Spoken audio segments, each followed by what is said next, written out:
I will be working closely together to maintain peace and security, and I also say peace through strength and all over the Indo-Pacific. And to that end, we also remain committed to the effort I began in my first term to ensure safety and stability on the Korean Peninsula.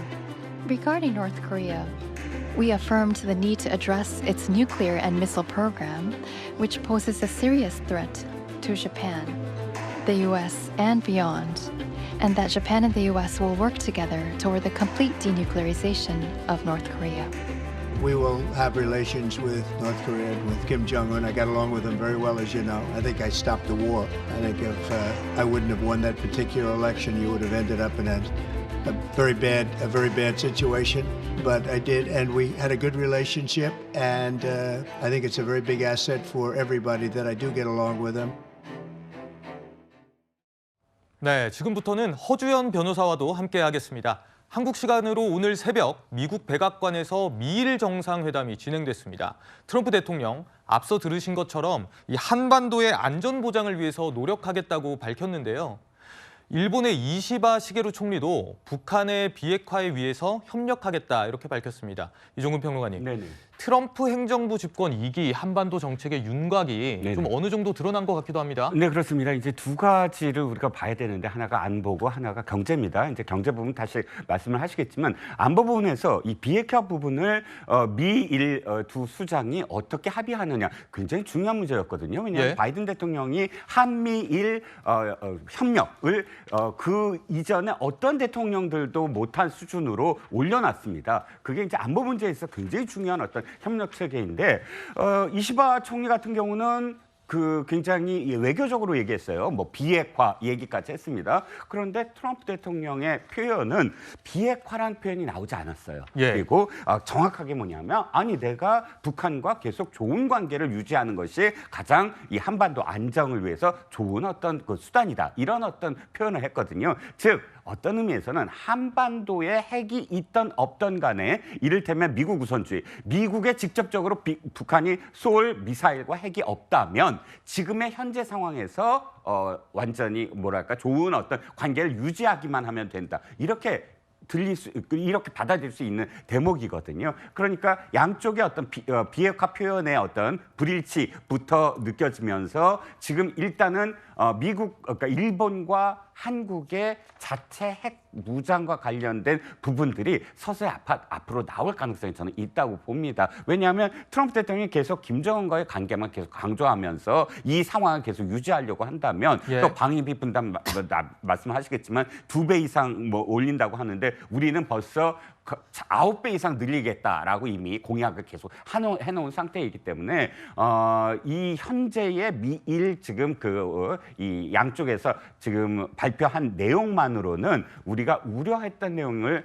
가시적으로 뭐 우려를 피하거나 혹은 돌파하는 어떤 계기가 되지 못했다라고 생각을 합니다. 네, 트럼프 대통령은 취임 첫날에 북한을 핵 보유국으로 칭해서 북한 비핵화 의지가 있는 것이냐 이렇게 논란을 키우기도 했었습니다. 김수진 평론가님, 오늘 미일 정상회담의 내용을 보면 좀 이런 우려를 불식시키려는 의도도 있는 것 아니냐 해석들이 나오더라고요. 네, 한국 정부나 일본 정부나 북한을 완전하게 비핵화시켜야 된다라고 하는 입장을 계속 일관되게 견지를 하고 있고 물론 미국도 마찬가지였는데 문제는 트럼프 대통령 같은 경우에 돌출 화법들이 너무 많고 또 발상적으로도 이단화적인 부분들이 있기 때문에 좀 이런 것들을 흔드는 측면이 없지 않았습니다. 그런데 어쨌든 북한에 대해서 뉴클리어 파워라고 언급을 하긴 했지만 이 단어 자체가 공식적인 핵 보유국을 의미하는 것은 아니었고 북한이 핵을 갖고 있다는 것을 그러니까 핵 실험을 하고 그랬다는 거는 인식을 하고 있다 정도를 던지는 선에서 이걸 일단 수습하고 일단 이제 한미일에서 공통적으로 원래 깔려 있었던 북한 비핵화 이것이 목표라는 것을 재확인시켜줬다라고 볼 수 있겠습니다. 근데 다만 이제 방법은 과거의 바이든 정부라든지 공화당 주류의 방식이라든지 이쪽과는 달라질 수 있다. 그러니까 여전히 김정은 위원장과의 파격적인 대화 이런 것들을 원하고 있는 것으로 보이고 북한이 그거를 받아줄지가 관건이고 과거처럼 선뜻받지는 않을 거예요. 예. 그렇지만 이제 트럼프 정부의 어떤 시도와 노력 또 도전, 모험 이런 것들은 계속 이어질 수 있을 것이다. 이렇게 전망을 합니다. 네, 트럼프 대통령은요, 김정은 북한 국무위원장을 콕 집어 언급하기도 했습니다. 김정은과 관계를 맺겠다, 일종의 러브콜을 보낸 건데요. 북한과의 정상외교 추진 의지를 다시 한번 밝힌 것 같습니다. 하지만 오늘 북한에서 나온 보도 결이 달랐습니다. 최근 나토와 유럽연합 대변인이 북한을 핵 보유국으로 인정하지 않는다는 입장을 각각 재확인한 것을 두고 상식 밖의 궤변이다 이렇게 주장한 겁니다. 이종근 평론가님, 네네. 북한 비핵화는 향후 북미 협상이 진행되더라도 의제가 될 수 없다 이런 의지를 표명한 겁니까? 네, 그렇죠. 그런데 김정은 위원장은 콕 집어서 그렇다고 해서 트럼프 대통령을 비난하지도 않았습니다. 예. 직접적으로 비난하지는 않았어요. 그건 지난번에 싱가포르 회담 때와 지금은 좀 다르다는 겁니다. 그 당시는 김정은이 직접적으로 지금 그 미국과 협상을 할 수 있다라는 그 이제 기대가 많았는데 지금 하나의 어떤 탈출구가 있죠. 어떤 탈출구? 러시아와의 협력입니다. 그 당시는 러시아와의 협력이 없었는데 지금은 가장 높은 수준의 러시아와 협력을 하고 있거든요. 그러면 트럼프와 협상을 하더라도 훨씬 더 고도화된 러시아를 협조를 얻어서 고도화된 어떤 뭐 핵과 또는 미사일과 관련된 그런 그 이 수단을 장착한 다음에 협상을 하는 것이 훨씬 유리하다. 이렇게 지금 판단할 거거든요. 예. 지금 당장은 트럼프가 러브콜을 보내더라도 거기에 반응을 하지 않는 것이 훨씬 유리하다. 하지만 그 이후에는 이 유리한 어떤 고지 속에서는 충분히 가능하므로 현재는 거리를 둔다. 이 정도로 바라봐야 될 것 같습니다. 예, 트럼프 대통령이 일기 집권 당시에 아베 전 일본 총리와 절친 사이였습니다. 이시바 총리와 아베 전 총리는 사실 정적이거든요. 근데 일본 언론 보도에 따르면 이시바 총리가 아베 전 총리의 방식을 좀 따라서 이번 회담을 준비했다고 하는데요. 그렇습니다. 이 아베 전 총리와 이시바 총리는 사실상 엄청난 숙적이자 라이벌 관계이긴 하지만 아베 전 총리 같은 경우에는 트럼프 대통령과의 관계가 상당히 좋았던 총리입니다.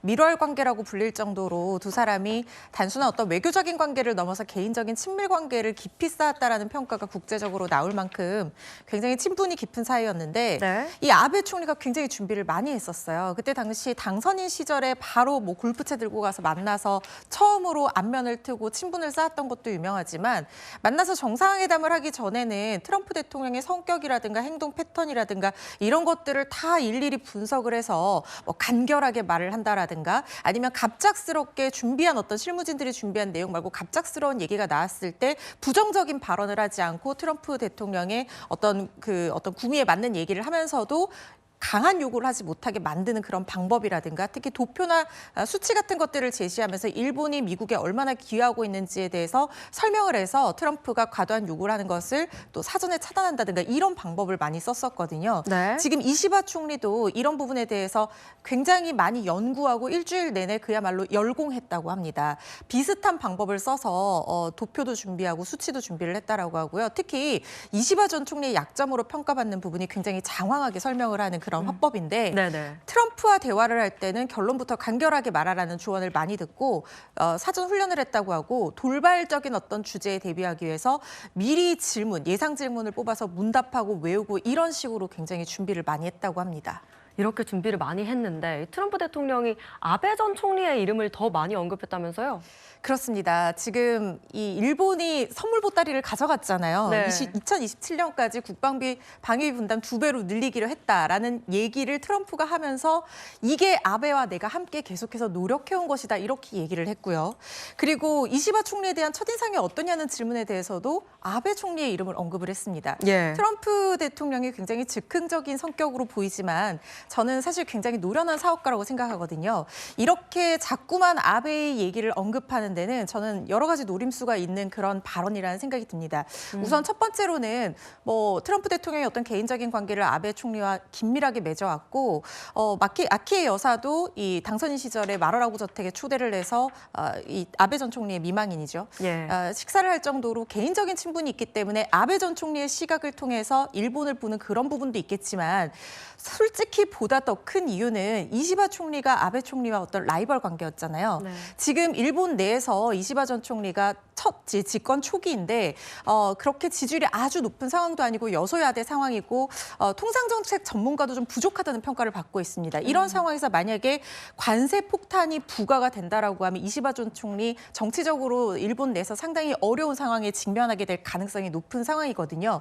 그런 상황에서 아베 전 총리와 비교하는 그런 말들을 계속해서 한다고 하면 이시바 총리의 어떤 감정적인 심리적인 자극 이런 것도 가져올 수 있는 그런 생각이 들고 특히 아베와 이시바를 스스로 비교를 하게 만들어서 트럼프 대통령이 심리적으로 위축된 이시바에게 좀 더 강한 요구를 할 수 있는 어떤 포석을 까는 그런 부분도 있다는 생각이 들거든요. 이런 여러 가지 내부적인 이유로 계속해서 아베 전 총리의 이름을 좀 의도적으로 언급한 것은 아닌가 하는 생각도 해봅니다. 네. 트럼프 대통령은요, 다음 주 추가적인 상호 교역에 대한 발표도 예고했습니다. 앞서 트럼프 대통령이 공약해온 상호 관세를 의미하는 걸로 해석이 되고 있는 상황에서 한국도 포함될지 주목이 되고 있는 상황이고요. 또 일본은 아시아 국가 중 처음으로 트럼프 대통령과 정상회담을 하면서 황금 시대를 만들겠다고 했는데 우리 정부는 아직 정상 간 통화도 못한 상황이에요. 네. 그래서 지금 재계에서 각자 도생하고 있는 상황이다라고 하는데 네. 좀 어떻게 대응해야 될까요? 지금 대한상의가 모집을 했습니다. 사절단을 모집하자. 사실은 이런 부분들은 정부와 협의를 해서 정부와 함께 여러 가지 어떤 통로를 마련하면서 하는 것이 일반적입니다. 하지만 대한상의가 스스로 한 거예요. 사절단을. 왜? 정부는 지금 어떤 상황입니까? 권한대행의 권한대행 상황이고 지금 현재 대한민국은 모두 다 탄핵이라는 블랙홀에 빠져들고 있어요. 일면 톱이 다 탄핵이에요, 거의. 예. 그런데 지금 상황은 사실은 미국과 한국 그리고 일본 이 한반도 상황이 일면 톱이 돼야 될 상황입니다. 우리의 운명이 좀 달려 있거든요. 그렇다면 일단은 권한대행의 권한대행이더라도 지금 최상목 권한대행이 직접적으로 적극적으로 나설 수밖에 없습니다. 언제까지 뭐 권한대행이라고 해서 모든 것들을 뒤로 미룰 수가 없는 아주 급한 상황들이거든요. 관세 문제 나중에 또 말씀하시겠지만 관세라든지 방위비라든지 이런 부분들은 일단 트럼프는 협상이에요. 협상을 하는 파트너가 없으면 사실 그 다음부터는 굉장히 그 협상의 카드를 다 쥐고 있는 셈이 돼버리잖아요. 예. 그러니까 일단 정부가 나서야 된다라는 생각이 듭니다. 예, 트럼프 대통령 관련 소식 하나 더 짚어보겠습니다. 둘째 며느리죠. 라라 트럼프가 폭스뉴스에서 황금 시간대 프로그램 진행을 하게 됐습니다. 자신의 이름을 건 시사 프로를 끝한 건데요. 과거 모습 보시고 이야기 나눠보겠습니다. Tonight, we are with a man who needs no introduction. We are back for the second time with the 45th President of the United States, my father-in-law, President Donald Trump. Hello, Laura. Thank you for joining us. He is bold, he is strong, he is fearless, and he is exactly what this country needs right now. 예, 이 미국이 아무리 자유롭다지만 현직 대통령 가족이 방송 프로그램 진행자로 나서는 건 처음 아닙니까? 현지에서도 처음이다, 이례적이다 이런 평가가 나오고 있습니다. 예. 라라 트럼프 같은 경우에는 TV 프로듀서 출신이지만 사실상 시아버지인 트럼프 대통령이 일기 집권 당시부터 시아버지의 당선, 집권을 위해서 굉장히 노력하고 공헌을 해왔던 인물이고 네. 이번 재집권에도 상당한 기여를 한 인물로 알려져 있어요. 그래서 당초 플로리다주 연방상원의원을 노렸지만 이 부분에 대한 포기를 선언을 하고 지금 TV 프로듀서로서 자신의 이름을 건 토크쇼 프로그램을 진행하겠다라고 나섰고 해당 채널은 굉장히 보수적이어서 친트럼프 성향이라고 평가받는 이 폭스뉴스입니다.